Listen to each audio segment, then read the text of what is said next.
Hello दोस्तों, आप सभी का ऑल अबाउट सोशियस में स्वागत है। और ये समाज शास्त्र की कॉम्पिटिटिव सीरीज है और इसमें आज हम लोग उदारवाद और नव उदारवाद अर्थात लिबरलिज्म और न्यू लिबरलिज्म पे डिस्कस करने वाले हैं। आज का जो वीडियो है वो एक रिक्वेस्ट पे है। आप ही लोगों में से एक साथी ने कमेंट किया था कि मैम जो उदारवाद और नव उदारवाद है इस पे थोड़ा एक लेक्चर बना दीजिए। तो मैंने हालांकि कोई स्पेसिफिक कंटेंट तो नहीं देखा कि कहीं हमको मिल जाए कि हाँ उदारवाद और नव उदारवाद पे ये एक टॉपिक है, बट फिर भी मैं थोड़ा सा खंगालने की कोशिश की और उसके बाद से कुछ कंटेंट मुझे मिले हैं जिससे कि आप लोगों को इतना समझ में आ जाएगा कि उदारवाद क्या है, नव उदारवाद क्या है और साथ ही इससे संबंधित जो विचारक हैं यानी कि थिंकर हैं वो कौन कौन से हैं। बाकी इसके बारे में और भी डिटेल में यदि आप लोगों को जानना है तो मैं थिंकर्स जब लास्ट में डिस्कस करूँगी उस समय मैं आप लोगों को एक बार बता दूँगी कि इस थिंकर्स के बारे में आप चाहेंगे तो इन लोगों के बारे में विकिपीडिया पे काफ़ी डिटेल में दिया गया है। अगर मैं सभी को इंक्लूड करने लगती तो लेक्चर बहुत ज़्यादा लेंदी हो जाता, तो आप लोग चाहिए तो वहाँ से जाके रीड कर सकते हैं, वहाँ से एक बार पढ़ सकते हैं, समझ सकते हैं। बट जितना इम्पोर्टेंट लगा है उतना मैं यहाँ पे इंक्लूड कर ली हूँ। तो चलिए हम लोग डिस्कस करते हैं। समाजशास्त्र में उदारवाद और नव उदारवाद दो महत्वपूर्ण वैचारिक धाराएं हैं। आखिर में उदारवाद क्या है और नव उदारवाद क्या है, इन दोनों को यदि हम देखें तो इसमें समाज, राज्य और व्यक्ति के संबंध किस प्रकार से एक दूसरे से जुड़े हुए हैं इसी को परिभाषित करता है कि किस प्रकार का संबंध हमें समाज, राज्य और व्यक्ति के बीच में दिखता है, तो उससे हम डिफाइन कर पाते हैं कि ये उदारवाद है या फिर नव उदारवाद है। उदारवाद का कॉन्सेप्ट को हम लोग थोड़ा सा डिटेल में समझेंगे कि आखिर में उदारवाद या फिर लिबरलिज्म क्या होता है। तो इसको बहुत ही सिंपल भाषा में समझें तो आप लोग नॉर्मली यूज़ करते हैं बातचीत में हम सभी लोग कि थोड़े से उदार विचार के हैं या फिर थोड़े से लिबरलाइज हो जाना चाहिए या है ऐसे।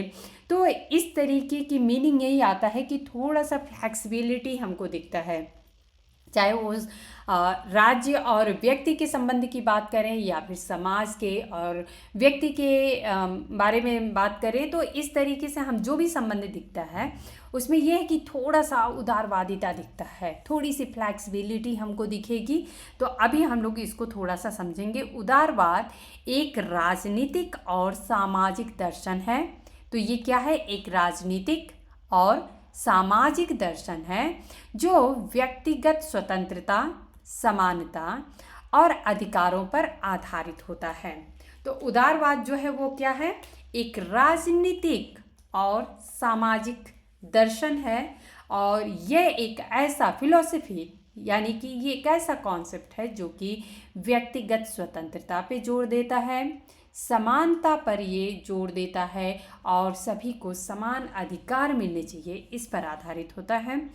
अगर मूल विचार की बात करें तो व्यक्ति को एक विवेकशील प्राणी माना जाता है। तो ऐसा हम मानते हैं कि अगर हमें कोई भी समाज में अगर डिसीजन की बात करें तो इसमें राज्य को प्रमुख न मान के किसको प्रमुख मानते हैं? हम व्यक्ति को मानते हैं। तो व्यक्ति को एक विवेकशील प्राणी माना जाता है जिसे अपने जीवन के निर्णय लेने की पूरी स्वतंत्रता होनी चाहिए कि हमें आखिर में क्या हमारे लिए अच्छा है, क्या बुरा है, ये सभी चीज़ें क्या होती हैं? हमारे लिए हैं। तो व्यक्ति उतना विवेकशील है, समझदार है कि वह अपने जीवन से संबंधित निर्णय जो है वो खुद ले सकता है। प्रमुख सिद्धांत की यदि बात करें तो इसमें कुछ बेसिक कॉन्सेप्ट आते हैं जैसे कि स्वतंत्रता और अधिकार की बात होती है।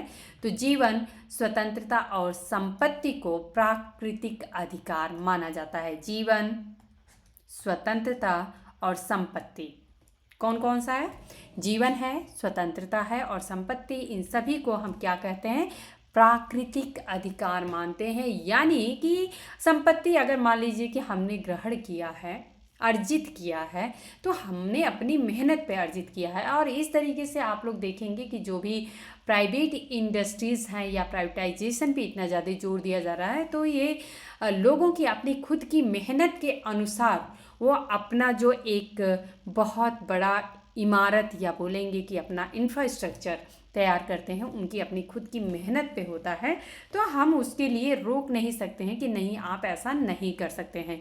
होता है ना, कहते हैं कि जो मेहनत करता है उसको मिलता है। तो ये वही यहाँ पे कॉन्सेप्ट लागू होता है कि जो जीवन है स्वतंत्रता है, यानी हर किसी को स्वतंत्रता मिलनी चाहिए, जीवन जीने का अधिकार है, और संपत्ति है, ये सभी को हम प्राकृतिक अधिकार के रूप में मानते हैं। लोकतंत्र की यदि बात करें, यानी कि हमें लिबरलिज्म में, उदारवाद में लोकतंत्र दिखता है। लोकतंत्र का मीनिंग क्या है कि लोगों का जो समाज में या राज्य में जो डिसीजन होगा उसमें किसकी सहभागिता होगी, लोगों की होगी। तो सरकार का अस्तित्व जो है, जो भी गवर्नमेंट का अगर हम अस्तित्व देखते हैं, वो शासितों, यानी कि शासित कौन है सरकार के द्वारा, जनता। तो जनता की सहमति पर निर्भर करता है, यानी कि अगर सरकार किस तरीके का है, वो क्या डिसीजन लेना चाहता है क्या नहीं, इसमें पहले पब्लिक की जो एक्सेप्टेंस है, यानी कि जनता की सहमति है, वो होना जरूरी होता है। समानता की बात होती है, कानून के सामने सभी नागरिक समान हैं। तो चाहे उनकी जाति कुछ भी हो सकती है, धर्म कुछ भी हो सकता है, या फिर लिंग कुछ भी हो, तो जाति धर्म लिंग के बेस यानी कि उसके आधार पे हम भेदभाव नहीं कर सकते हैं। कानून के सामने जो होते हैं वो सभी नागरिक क्या होते हैं, समान होते हैं। तो आई होप कि अभी आप लोगों को उदारवाद आखिर में क्या है ये कॉन्सेप्ट समझ में आ गया है। इसमें इसके कुछ हमें प्रकार भी दिखते हैं, जैसे कि 2 प्रकार यहाँ पे आप लोगों को दिख रहा है, जिसमें सबसे पहले आता है क्लासिकल लिबरलिज्म, यानी कि शास्त्रीय उदारवाद।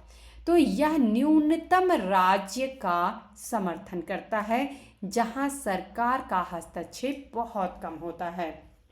तो लेजिस्फेयर का बात ये करता है, यानी कि जो राज्य का हस्तक्षेप है वो बहुत ही कम से कम होना चाहिए। ये शास्त्रीय उदारवाद यानी कि क्लासिकल, यानी कि बिल्कुल शुरुआत का जो लिबरलिज्म का कॉन्सेप्ट आता है उसमें आप लोग देखेंगे न्यूनतम राज्य का हस्तक्षेप की बात की गई है। वहीं पे आधुनिक या फिर सामाजिक उदारवाद यानी मॉडर्न या फिर सोशल लिबरलिज्म की बात होती है। तो इसमें क्या कहा गया है, यह मानता है कि गरीबी और असमानता जैसी बाधाओं को दूर करने के लिए राज्य का सकारात्मक हस्तक्षेप, जैसे कि शिक्षा और स्वास्थ्य सेवा आवश्यक है। तो जो आधुनिक या सामाजिक उदारवाद है वो क्या कहता है, वो ये कहता है कि सरकार का हस्तक्षेप तो होना चाहिए, लेकिन सकारात्मक रूप में होना चाहिए। क्यों?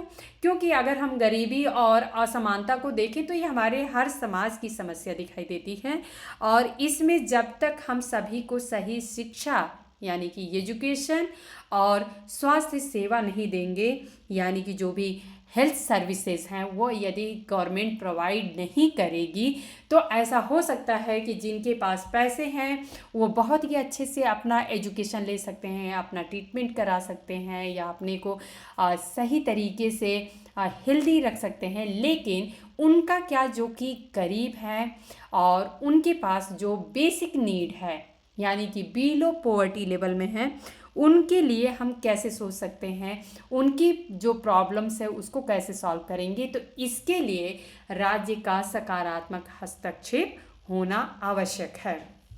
तो ये बात करता है आधुनिक या सामाजिक उदारवाद। अब दूसरा कॉन्सेप्ट यहाँ पे आता है नव उदारवाद। इसको हम लोग समझते हैं। नव उदारवाद यानी कि ये बहुत ही सिंपल सी बात है कि जब उदारवाद के बारे में हम लोग समझ चुके कि जिसमें हम इक्वालिटी की बात करते हैं, स्वतंत्रता की बात कर रहे हैं, तो इन सारी से आगे हम कुछ सोच रहे हैं, मीन्स और भी ज़्यादा हम थोड़ा सा उसको लिबरलाइज करने की कोशिश कर रहे हैं। यानी कि इसका नेक्स्ट स्टेप जो है वो आता है न्यू लिबरलिज्म यानी कि नव उदारवाद। अब ये क्या है इसको हम लोग देखेंगे। नव उदारवाद 20वीं सदी के अंत यानी कि खास करके 1970 के दशक के आसपास में ये उभरा और यह एक आर्थिक और राजनीतिक दृष्टिकोण है। तो वहाँ पे आप लोगों ने देखा कि जो उदारवाद था वो राजनीतिक और सामाजिक दृष्टिकोण के रूप में हमको दिखाई दे रहा था, लेकिन यहाँ पे जो नव उदारवाद उभरता है वो एक आर्थिक, यानी कि उनको आर्थिक स्वतंत्रता कंप्लीटली दे देनी चाहिए, जिसको जैसे चाहे वो अपना जो इंफ्रास्ट्रक्चर है वो इस्टेब्लिश कर सकता है, या ये कहें कि जिसको जैसे चाहिए वैसा बिजनेस करे, जैसी चाहिए वैसी इंडस्ट्री लगाए। तो एक आर्थिक और ये राजनीतिक दृष्टिकोण के रूप में दिखता है जो मुक्त बाजार और निजीकरण पर अत्यधिक जोर देता है। यानी यहाँ पे मुक्त बाज़ार की बात की गई है, फ्री मार्केट की बात की जाती है और प्राइवेटाइजेशन की बात की जाती है कि लोग प्राइवेट अपने खुद अपने स्किल के अनुसार क्या उनको करना है वो कर सकते हैं। तो मूल विचार में यदि देखें तो बाजार को समाज की सभी समस्याओं का समाधान माना जाता है कि जो भी हमारी आसपास की समस्याएं दिखती हैं उस सब का समाधान विकल्प क्या है, बाजार है, यानी कि मार्केट है। यह मानता है कि आर्थिक दक्षता, यानी कि जो आर्थिक दक्षता है वो तभी संभव है जब सरकारी नियंत्रण जो है वो न्यूनतम हो, यानी बिल्कुल ना के बराबर होना चाहिए। जो सरकारी नियंत्रण है वो बिल्कुल कम से कम होना चाहिए और इस तरीके से लोग फ्रीली सोच सकते हैं। जब गवर्नमेंट का हस्तक्षेप कम होगा तो लोग फ्रीली सोच सकते हैं, क्योंकि आप लोग देखेंगे कि अभी किसी को कोई बिजनेस करना रहता है या कोई किसी को स्मॉल, अगर स्केल पे देखें किसी को इंडस्ट्री लगानी है या कुछ भी ऐसा करना है तो उनको इतने सारे जो गवर्नमेंट के रूल हैं उनको फॉलो करना पड़ता है, इतने सारे पेपर्स वर्क होते हैं, तो इन सारी चीज़ों की वजह से और ज़्यादा कॉम्प्लिकेटेड हो जाता है मैटर। तो जो नव उदारवाद है वो कहता है कि इन सारी चीज़ों को हमें थोड़ा सा क्या करना चाहिए, फ्लैक्सिबल करना चाहिए। प्रमुख विशेषताएं इसकी कौन कौन सी हैं, तो इसमें निजीकरण यानी कि प्राइवेटाइजेशन। अब इसमें क्या है, सार्वजनिक सेवाएं जैसे कि बिजली, शिक्षा, परिवहन आदि को निजी कंपनियों को सौंप देना चाहिए। ये कौन कहता है, नियो लिबरलिज्म। ओके, विनियमन की ढील यानी कि डीरेगुलेशन होना चाहिए। जो भी चीज़ें हमारी एक रेगुलेटरी बोर्ड होता है तो वो डिसाइड करता है क्या चीज़ें कैसा होना चाहिए, हमें कैसे करना चाहिए।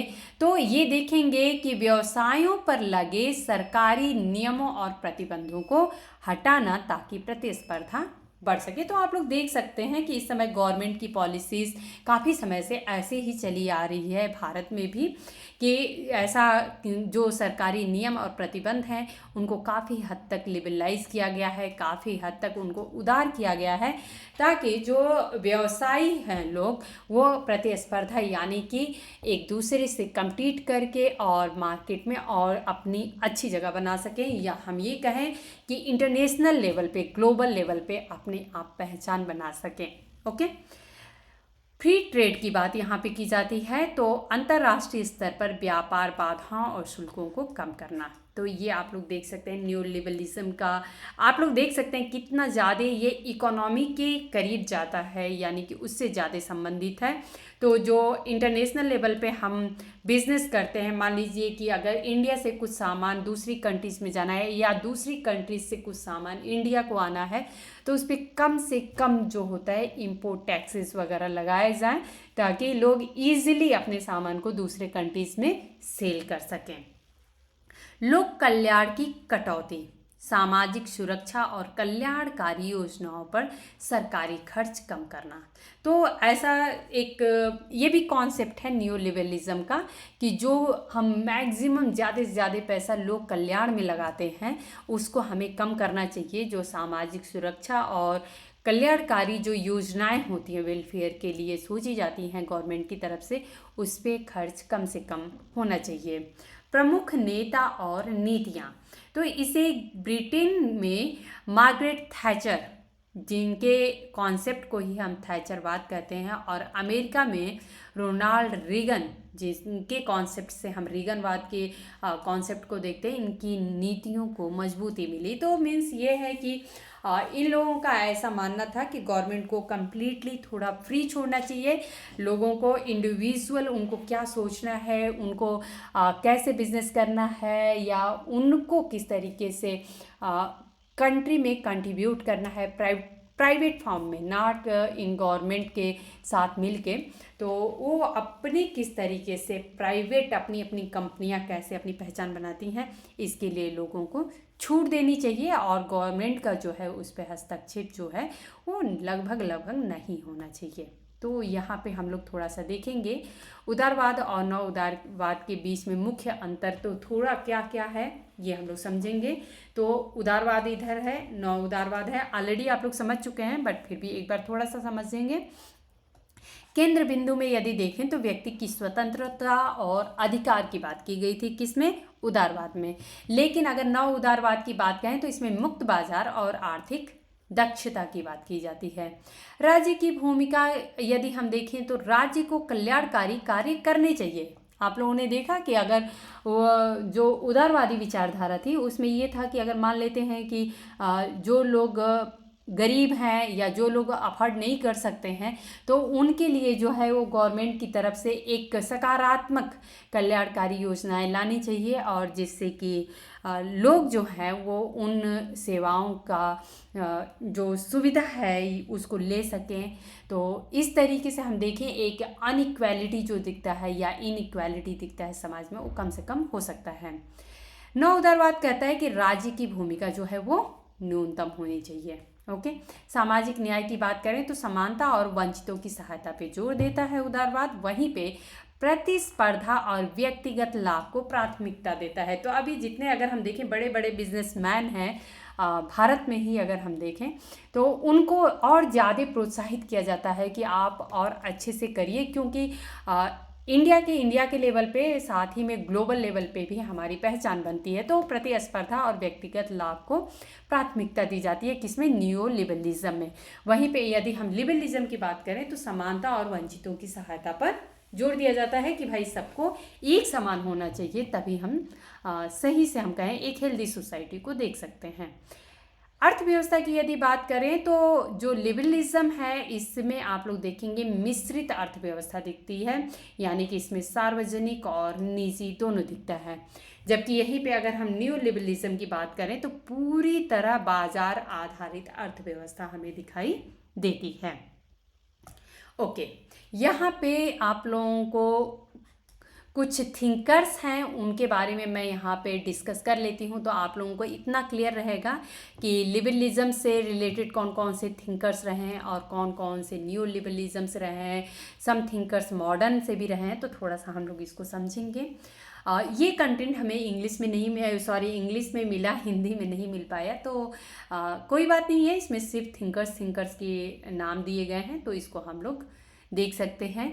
तो चलिए हम लोग डिस्कस एक बार कर लेते हैं। Liberalism thinkers advocate for individual liberty, पता है व्यक्तिगत स्वतंत्रता की बात करते हैं। Consent of govern and constitutional limitations on power, तो पावर पे हमारी कॉन्स्टिट्यूशनल थोड़ी लिमिटेशंस होनी चाहिए कि ऐसा नहीं किसी एक को एकदम छूट दे दो और किसी को पता चले कि कुछ भी नहीं है।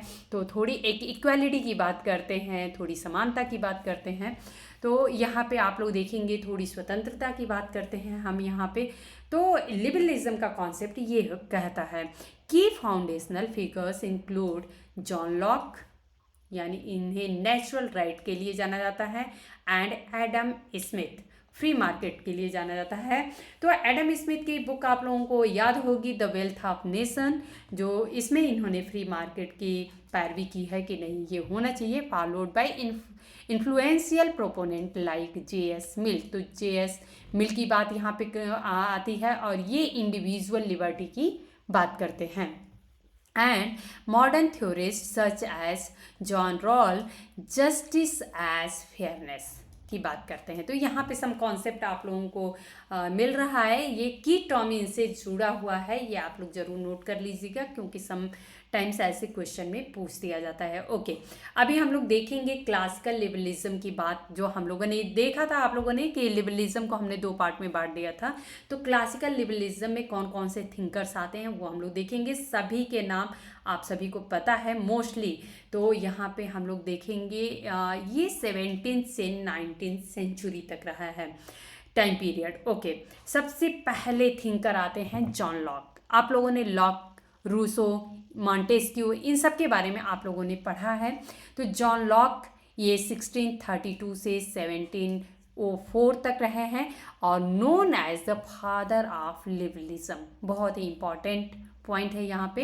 ही एम्फेसाइज्ड नेचुरल राइट, यानी इन्होंने कहा कि लाइफ की हमें फ्रीडम होनी चाहिए, लिबर्टी होनी चाहिए, प्रॉपर्टी की होनी चाहिए। तो इस सब का हमें क्या मिलना चाहिए, अधिकार मिलना चाहिए। ओके, किसका, लाइफ का, लिबर्टी का यानी जीवन का, स्वतंत्रता का, और प्रॉपर्टी यानी कि संपत्ति का। ऑलरेडी हम लोग डिस्कस कर लिए हैं। And government by consent. Okay, तो गवर्नमेंट जो है वो हमारे हित में सोचे, ऐसा होना चाहिए। एडम स्मिथ की बात करते हैं तो ये 1723 से 1790 तक इनका जीवन काल रहा है। Advocated for free markets and invisible hand economics limiting state control. तो यहाँ पे आप लोग देखिएगा ये टर्म्स हैं, आप लोग जरूर नोट कर लेना दोस्तों। फ्री मार्केट की बात इन्होंने की है, इनविजिबल हैंड इकोनॉमिक्स की बात करते हैं, यानी कि हमें सपोर्ट तो दिख रहा है बट डायरेक्टली इंटरफेयर हो के सपोर्ट नहीं दिखता है। इस तरीके से हमारा इकोनॉमिक्स का जो पैटर्न है वो दिखना चाहिए। एंड लिमिटिंग स्टेट कंट्रोल, तो जो स्टेट का कंट्रोल है काफ़ी लिमिट में होना चाहिए।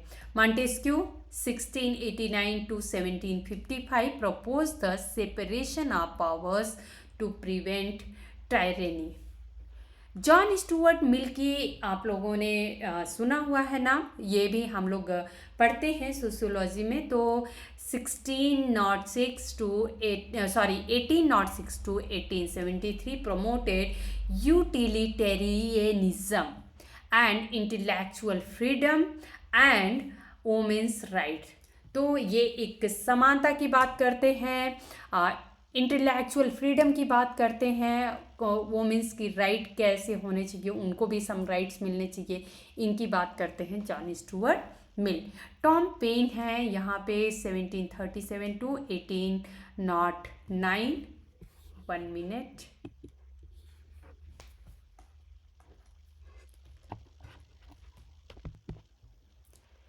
Champion individual right and democratic ideals के लिए जाने जाते हैं। मैरी वॉलस्टोनक्राफ्ट, ये नाम आप लोगों ने सुना हुआ है। जब हम लोग बात करते हैं फेमिनिज्म में, इनको काफ़ी हद तक हम लोगों ने पढ़ा है।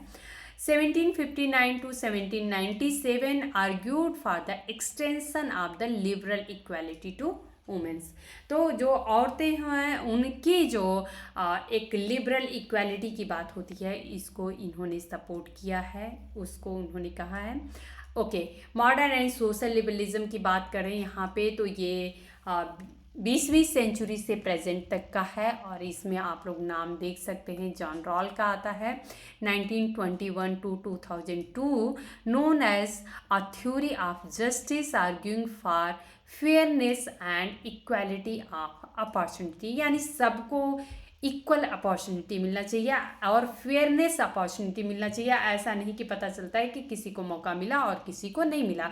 बहुत बार ऐसा होता है दोस्तों कि टैलेंटेड सभी लोग होते हैं, नॉलेज सभी के पास होती है, बट जिनको मौका मिल जाता है वो अपने आप को अच्छे से स्टेबल कर लेते हैं, जिनको नहीं मिल पाता है वो लाइफ टाइम के लिए स्ट्रगल करते रहते हैं। तो यहाँ पे जॉन रॉल कहते हैं कि हर किसी को एक फेयरनेस और इक्वल अपॉर्चुनिटी मिलनी चाहिए। यहाँ पे टी.एच. ग्रीन का इन्होंने कहा है 1836 से 1882 तक इनका जीवन काल रहा है और इन्होंने कहा है argued for a positive role for the state in removing obstacles to freedom. तो जो भी हमारे फ्रीडम में क्या क्या बाधाएं आती हैं, क्या क्या समस्याएं आती हैं, इनको रिमूव करने के लिए यानी हटाने के लिए स्टेट का एक पॉजिटिव रोल क्या होना चाहिए, इसके बारे में टी.एच. ग्रीन ने कहा है। Okay, John Maynard Keynes 1883 to 1946 advocated for state intervention to manage economic cycle. तो इकोनॉमिक साइकिल को हमें कैसे मैनेज करना है, इसमें स्टेट का एक इम्पॉर्टेंट रोल होना चाहिए, इसके बारे में इन्होंने जॉन मेनार्ड केनेस ने कहा है। ओके, इसास बर्लिन की बात करते हैं। 1909 to 1997 distinguished between positive and negative liberty. तो पॉजिटिव और निगेटिव लिबर्टी के बारे में यानी कि सकारात्मक और नकारात्मक स्वतंत्रता की बात कौन करता है, तो ये है इसाई बर्लिन। तो ये आप लोग ध्यान रखना। न्यू लिबरलिज्म में यहाँ पे दो थिंकर्स को हम लोग यहाँ पे देख रहे हैं जो कि लेट 20th सेंचुरी में स्टार्ट हुआ, और इसमें फ्रेडरिक हैक हैं जो कि 1899 से 1992 तक इनका जीवन काल रहा। Defended free market against state planning. तो स्टेट प्लानिंग बल्कि ना होके हमें जो भी फ्री मार्केट है उसके बारे में सोचना चाहिए। तो free market against state planning के बारे में ये कहते हैं। देन आते हैं मिल्टन फ्रेडमैन, ये 1912 to 2006 इनका जीवन काल रहा, and championed monetarism and individual liberty. These thinkers shaped the evolution of liberal thought from opposing absolute monarchy to defining the role of the state in modern welfare societies and global institution।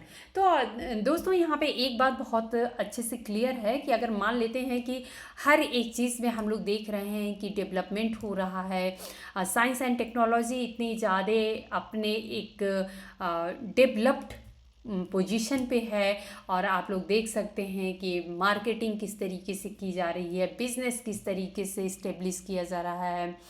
तो ये सारी चीज़ों के बीच में ऐसा तो नहीं हो सकता है ना कि लोगों का जो एक थिंकिंग लेवल है या इंटेलेक्चुअल लेवल है वो काफ़ी ज़्यादा आगे निकल चुका है, और सरकार की जो पॉलिसी है वो वहीं की वहीं रहेगी। तो गवर्नमेंट को भी किस तरीके से लोग आगे बढ़ रहे हैं उसमें उसको भी साथ देना है, कोऑपरेट करना है, ताकि और भी आगे सही से सब कुछ हो सके या उतनी ही आगे से डेवलप होके और सारी चीज़ें हमको सोसाइटी में दिखाई दें।